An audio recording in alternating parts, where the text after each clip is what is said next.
আর আবার ঘুরে ঘুরে করে।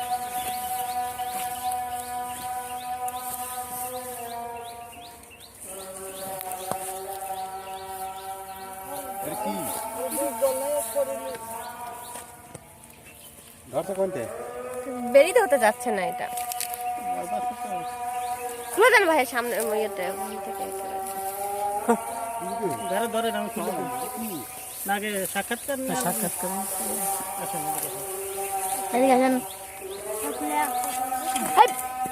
আমি বলেন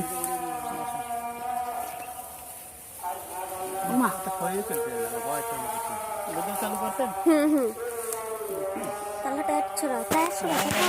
দর্শক ভাই, আমি আছি রাজবাড়ী জেলার পাংশা উপজেলার কালিকাপুর ইউনিয়নের বিপন বিশ্বাসের বাড়ির কাছে। সে একটি গন্ধগোকুল জীবন্য প্রাণী, একটা প্রাণী, এটা সে ধরছেন এবং এইটা রাজবাড়ী বন কর্মকর্তা ও পাংশা উপজেলা বন কর্মকর্তার পরামর্শে এটি রিপন মেম্বার এবং অন্যান্য গণ্যমান্য ব্যক্তিদের উপস্থিতিতে এটা অবমুক্ত করা হয়।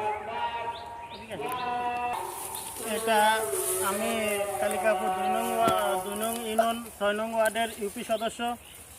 আসলেও এই প্রাণীটা, বন্য প্রাণীটা ধরার পরেই আমি সাথে সাথে আমাদের ইউনো স্যারকে ফোন দিই, তারপরে বন্য বিভাগকে জানাই। বন্য বিভাগ আমাকে বলছিল যাতে এর কোনো ক্ষয়ক্ষতি না হয়, তা আমি সেইভাবে ক্ষয়ক্ষতি কোনো কিছু হয় নাই, সুন্দরভাবে ধরিয়ে রাখছিলাম।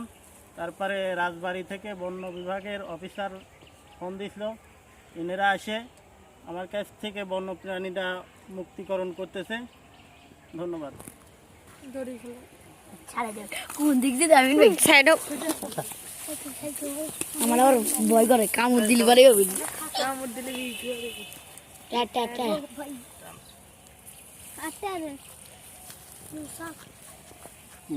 মনে হচ্ছে কি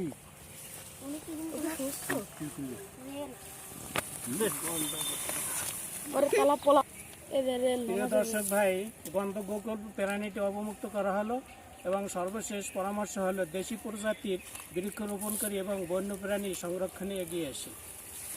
যে কোনো সময় আপনাদের সাথে দেখা হবে ইনশাআল্লাহ। আসসালামু আলাইকুম।